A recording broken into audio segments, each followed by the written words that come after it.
here I am, standing in a room in Amsterdam's red light district. I knocked, I paid, and now I'm inside, face to face with a person who I've paid to be with. Yeah, and you can see me, you can ask me everything. Most people see this place from the outside, a curious glance, a blurred photo under neon lights. For others, it's a comfort, a service, and a place to feel wanted. But what actually happens in here, behind the glass? I'm here to find out, to see what lies beyond the lights, and what life is really like in Amsterdam's most notorious neighbourhood. Coming to Amsterdam for a messy night? Stay away. Try to reduce the number of British tourists coming in search of drugs, sex and alcohol. People here don't trust outsiders, and getting information, especially on camera, is next to impossible. The origin of the problem, and that are the tourists. So what am I about to uncover behind the glass? And what happens to this hidden world when the city decides it's time to make it disappear?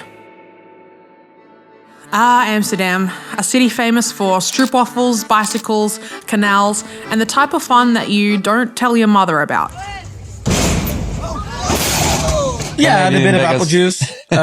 Ask anyone what they think of this place, and they will most likely have a crazy story that takes place in the red light district. And while some tourists partake in the debauchery in mostly a responsible way, there are many who treat this place, where people live and work, like, well, absolute garbage. It just makes me curious as to what life is really like for someone working behind one of those red light windows. As we walk closer and closer to the red light area, it is smelling a lot like certain substances. I haven't really seen anything kind of untoward yet, besides maybe a SX shop here and there. Okay, well, there is this. That part's definitely not in every tourist city, that's for sure. I cannot believe how much shaped memorabilia is in this place. I've heard the stories. I could not have imagined that there's this much broccoli smoke, if you know what I'm saying, and what seems to be more of an open culture towards sex work. Also, this is it. This is the district. It's in the day, obviously. It probably comes more alive at night, but it just looks to me like any other European beautiful city. It's just full of eggs. It's just everywhere. I can't imagine this. There's rules in my country. There's so many things you can't do with both things. And there's here, it feels like there's almost not no rules, but it feels just so strange to be open to these sort of things here. But it just looks like any other place. It's beautiful. Seriously, I'm standing here and just behind me, there's a peep show and a sexy loo. What even is a sexy loo? So it turns out a sexy loo is a public toilet that offers a taste of the red light experience. Those girls just came out of the sexy loo and everyone cheered them. They just came out of the sexy loo? It's 1 o'clock in the afternoon. It's 1 in the afternoon, what are you doing? So the famous red light district, what exactly is it? And how did it become this infamous part of Amsterdam? Well, this area's history dates back hundreds of years, actually all the way to the 1300s, when Amsterdam was one of the world's busiest port cities, full of sailors who had just spent months at sea. They would come ashore looking for a little self-care, and we're not talking about rest and relaxation. Amsterdam's locals quickly realised they could make a profit off these visitors, so let's just say a whole industry was born. By the 1600s, Amsterdam had become one of the wealthiest cities in the world, and the red light district flourished. Prostitution wasn't exactly legal, but the authorities mostly looked the other way as long as things stayed under control. And then came the 20th century, and with it, a more progressive Amsterdam. In 2000, the Netherlands officially legalised prostitution, hoping to regulate and protect the workers, bringing the industry into the light. Literally, a red one. It's one of the few places in the world where this line of work operates so openly. So I don't believe there is any way to know truly what these girls think without asking the girls. So I need, and my goal is to actually speak to one of them, one of the girls in the windows, and that is the whole entire point of this for me. So now this topic and this video is actually a little bit closer to my heart, maybe than most, because I actually have a little bit of a history in the sex industry. So I'll tell you about that later in the video. But here's the thing. While some people see the red light district as a symbol of Amsterdam's freedom and tolerance, others view it as a problem. And recently, Amsterdam's government has been cracking down, trying to push the district out of the city centre altogether. It's becoming a place at risk of disappearing. So if you don't follow the news, you might not even know this, but this might not all be here in 5, 7, 10 years' time. This may be all gone. So this isn't just a wild tourist attraction. It's a neighbourhood with centuries of history, home to people who live and work here every day. But with these new changes on the horizon, what does the future hold for Amsterdam's most famous district? Well, the best way to find out is to ask. I'm doing a video for YouTube. Can I ask you some questions about the red light? Yeah, that's right, no problem. Oh, that's okay. No trouble. That's okay. It's okay, no trouble. No nice problem. to meet you. Nice to meet you. I'm making a YouTube video about Amsterdam. Can I ask you some questions? That's okay, no problem. No one wants to be on camera here. No one wants to talk, It's which is significantly fun. harder than every other Yeah, it's man really on the street. hard. No one wants to talk to you. Yeah, it is hard. I mean, people are coming here for whatever reason and maybe they don't want to be seen being here. Exactly, that's the problem. I'm seeing that couples, I'm like, maybe they don't want to admit anything. I don't know. Hi, I'm making a YouTube video about this. Nope, okay, no trouble. Sorry. That's okay. No problem. No trouble. Can I ask you some questions? That's okay. no We want to trouble. talk to tourists, but yeah. Thank you. Okay, thanks. What do you think about the red light district? Sir, Sir? do you have any opinions on the women in the windows? Sir, do you partake? No one wants to talk I to mean, me. I don't know if, personally, I don't know if I was, This also looks like something else. if I was, like, I wouldn't come here for nefarious reasons, but Yeah. even if I didn't, if I was just here by myself or with friends and I thought my girlfriend might be at home watching me wandering around the red light district, I might not want to be on camera. My boss, It's a touchy subject. your employer, your mum. You never know. After rejection, it's starting to dawn on me that maybe the people of Amsterdam aren't as open as those I spoke to in Paris, where speaking about the city's illegal activities actually resulted in excited conversations. Here, silence. Nobody really wants to speak. I need a new plan.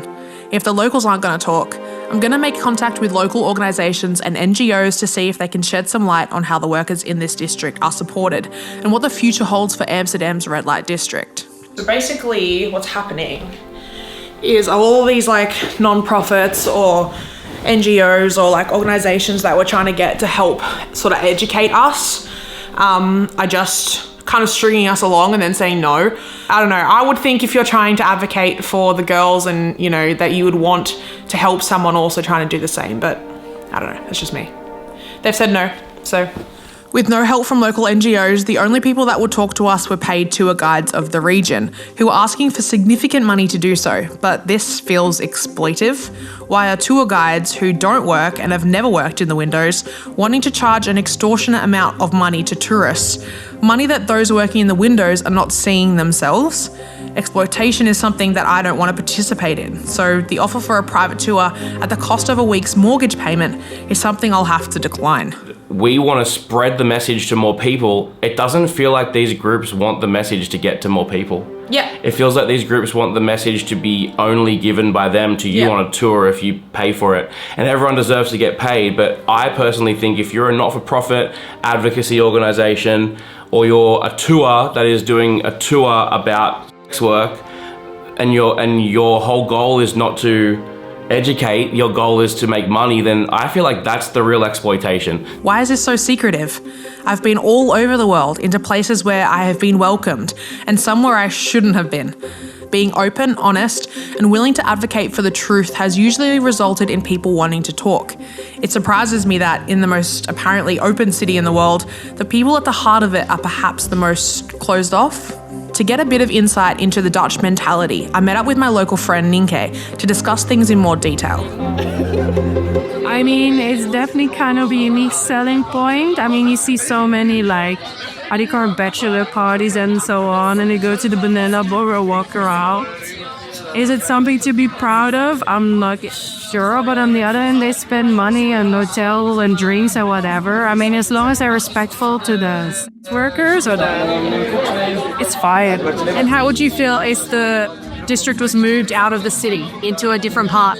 Not everyone there is on free will, unfortunately. But let's be honest, it's the oldest job in the world. Better to have it a bit safe, protected, pay tax, why not? There's also girls who it's not their free will, but on the other hand, if they are there, there's, I think, always these panic buttons, like they can just push, they're dry. I mean, they're not standing on the road where it's dark and cold and there's no surveillance or, social control, so I'm curious what the reason, the logic is behind it. So here's where things get complicated. Amsterdam's government doesn't exactly see the red light district as its pride and joy anymore. In recent years, the neighbourhood has become a bit too popular for its own good. Tourists flock here by the thousands every night, and not all of them treat the place with respect.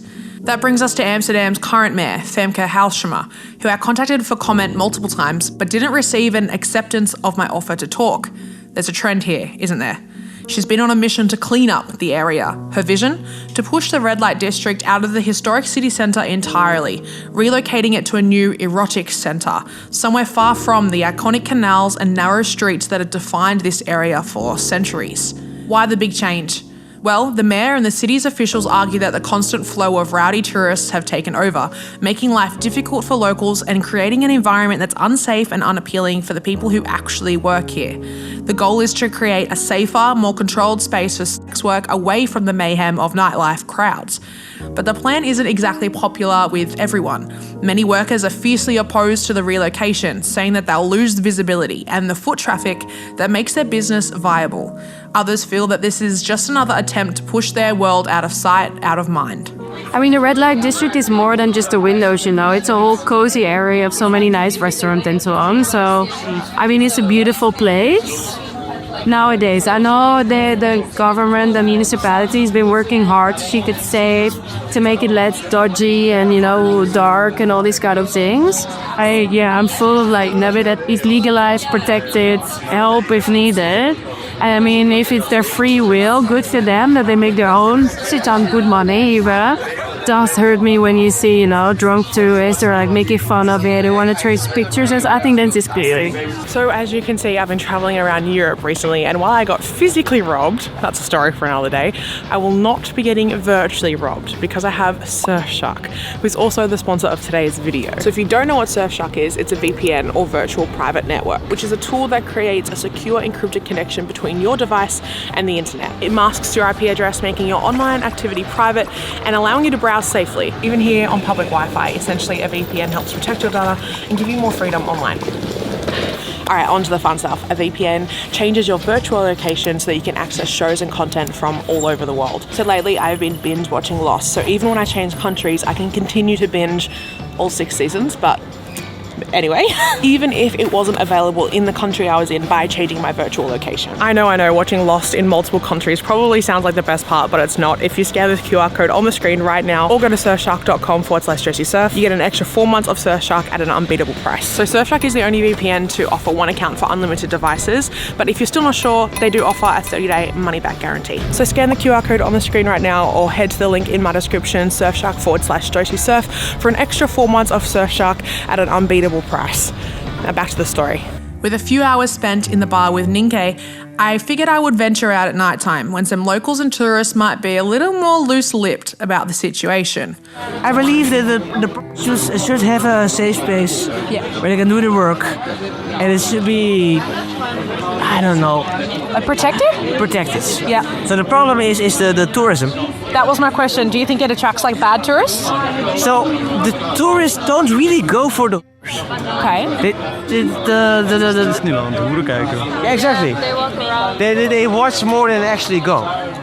It's like, I want to say 15% or something. So the mayor at the moment wants to move the red light out of the city. They had this whole plan for bringing tourists out of the red light zone because there's too many tourists. Everybody who actually lives there is complaining because they have actual human in their front yard. I actually saw that the other day. Yeah. There was human on the ground. Exactly. Yeah. And that is a problem. Maybe more toilets. Maybe more actual toilets, and we'll solve the problem. The British are the problem. But why shouldn't they do it over there, where they already are?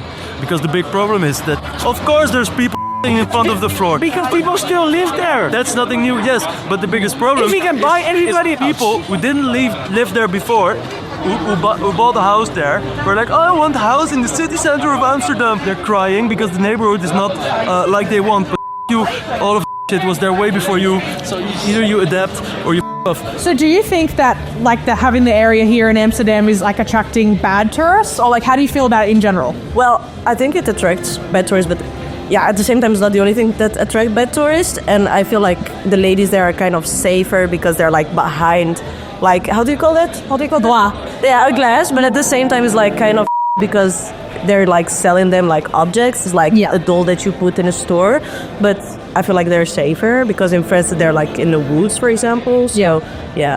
At least after enlisting the help of a local that was willing to talk, I feel a little bit closer after a day of getting nowhere.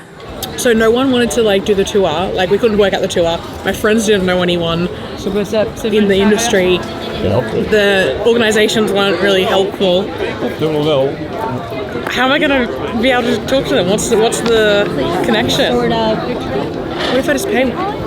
Yeah. What if I get some money out and knock on the window myself? Like a normal client. Like a normal person. You're just paying someone for their time, really.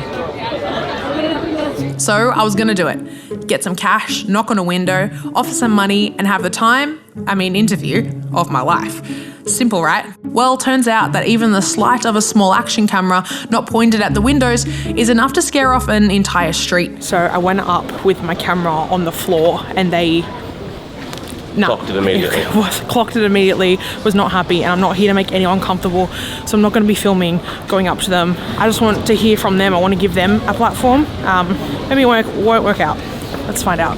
So without a camera, I walked down every single street in the red light district on that Saturday afternoon. I knocked on every window and... One at the end told me that someone has done this before. They knocked and asked and came and filmed, and next thing they know it came up on Netflix. And now no one wants to. Yeah. So someone goes, if you want to, maybe some girls might write down their answers, but they don't think anyone's going to be on film. They said maybe if it's like a written interview, maybe, but all of them were just like, no. Yeah, I just asked that shop owner and another lady.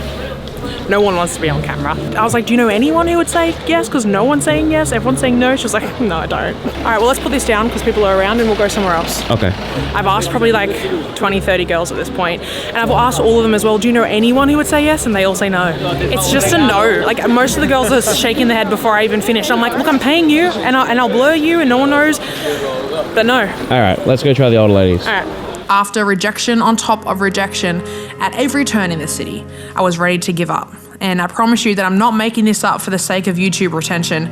The very last window of the day, she said yes. Can I come in? Thank you. First you speak, eh? That's fine. First you pay me. Of course, I can pay you. Close the curtains. Of course. Hey, darling. There you go. Thank you. That's all right. So I'm going to put it on your face, but I'll blur you, okay? No, not on my face. Okay, here. All right. You can see the body. Yes. And you can actually... Look, you can see. Yeah, and you can see me. You can ask me everything. Sure. Okay, that's totally fine. I want you to be comfortable. That's fine. But first you close it a little. Yeah. Okay. Yes. So what made you do this for your job? Yeah. Well, first you put this out a little. Oh, okay. Yeah, that's okay. I can put it down nice, here. You're a lovely person. Thank you. Because I don't. Maybe you go do it in the cinema or something. No, not cinema. It's for my short film, and I'm not showing your face at all. Look, you can see it's down there. How long have you been doing this? How long has it been your job? A long time. A long time? Yes. Like 10 years, 20 years? 20. Wow. And what made you start? Because I love this job. Yeah? Yes. Can you tell me why? I'm just interested. Because I love it. You don't have them on it? No, it's down here. Look, down here. What do you mean down here? I'm not filming your face. It's okay. No, because I don't like it. I'm not filming your face. I have also children. Of course. But what made you start doing this? Because I love it. You love it? I like the attention. I like to be sexy. And this is life. And does it make you feel good? Yes. Like empowers you? It makes me feel good. Really. Outrageous. Wow. What has been your experience over time? So has it changed? Is there more? It changed, sure. It changed. But, you know, we have regular clients. Yeah. And the girls are very nice here. Do you feel comfortable? Like, oh, yes, of course. Because it's like a community, right? Here, yes. Not the other side, not. My here is like a community. Okay. Have you worked on the other side? Never. No. Only here. Only this room. Only this room. That's all. And I want to ask as well, what is something about your job that you don't think people understand? I never tell it. Okay. Because I was a nurse before. Right. Yes, I never tell to people. Never. Okay. Is there something hard about this job that you don't like? No. You love it. When I'm finished, I'm another person. Right. No, I'm not. I'm just really, my hand. Yeah? No, I promise. I swear. It's just here. I just moved my hand. Can I look? Yeah, look. Hold on. See, if you look here, you can see. It's just your hand. Can you see? Okay. Do you think people judge you? No, not me, because I never speak about it. Right. Maar the people don't know it. Sure, so it's a secret for you. You're right. Okay, It's a all right, sure. And is that for privacy? Yes, it's privacy. Okay. You said you've been here for a long time. Yes. Do you see yourself still doing this in the future? Well, why not? Why not? I'm an older woman, but I love it. Right. And I still look good. I have good body. And You do, yeah. And the hair is nice. Yes. Is there anything that's been scary about this job? You don't feel any bad experience? Never. Never? I work a long time here. I never had not one bad experience. Really, I don't lie. No, really. Does anyone who if you reject someone, What to reject? If someone asks you and you say no, do they get mad? Sure. Yeah. It can happen? That can happen.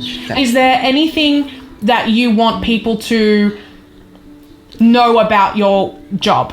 Do you feel like maybe that there's nothing wrong with this work? Of course not. Yeah. Really not. Okay. We are educated girls. Yes. No, I never speak about it. When I'm finished here, I'm a different person. Oh, really? Yes.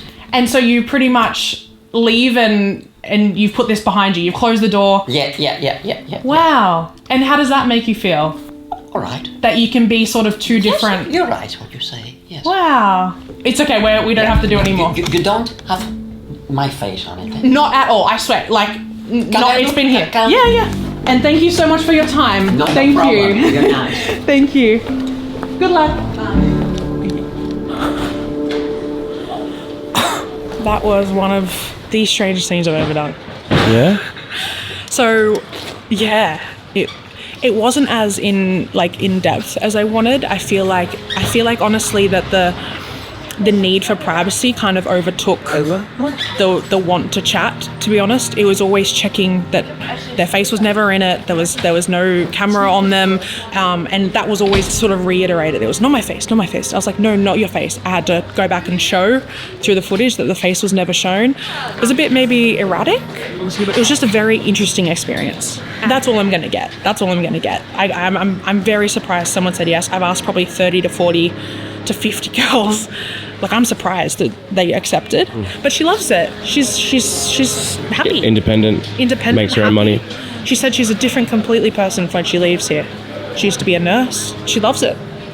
I don't know what else to say. I feel very strange, but there's no reason to feel strange. There's no reason to. It doesn't matter. I didn't want to film anyone who didn't want to be filmed. Yeah. That's not in my vocabulary. That's why Josie knocked on 50 windows today. I knocked on without 50, a camera. 50 windows without a camera to try and get someone who was okay with it.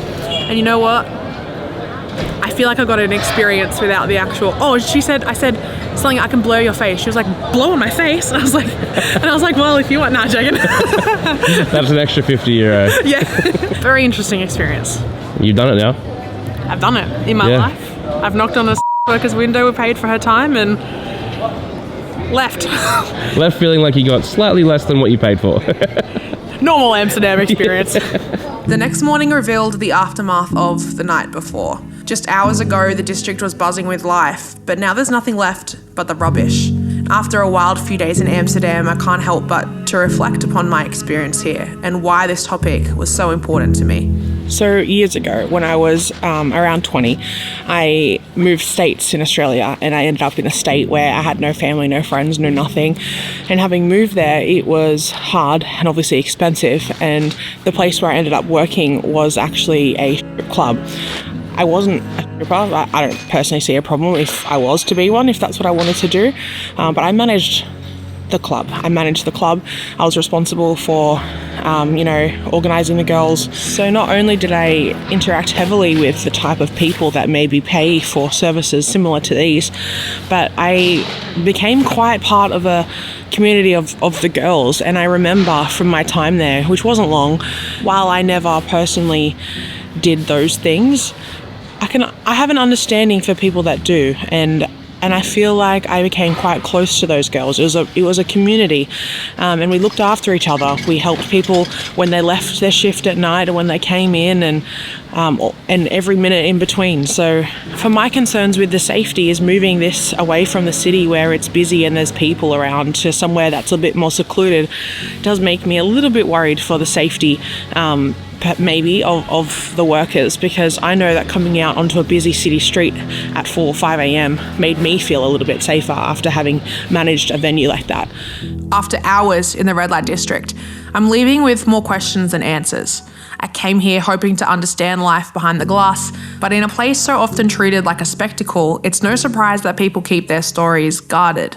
I've travelled all over the world and I've been welcomed into places where I expected walls, only to find openness. Yet here in a city known for its freedom, the people behind these windows are some of the most closed off I've met. Maybe that's the real lesson? The more we treat others with respect, without judgment, the more they're willing to let us in.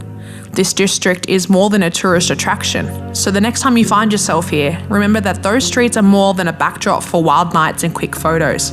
Treat this place and the people within it with kindness. Behind every window is a story, a life, just like yours or mine. And maybe, if we approached it that way, we'd all be met with a little more understanding in return.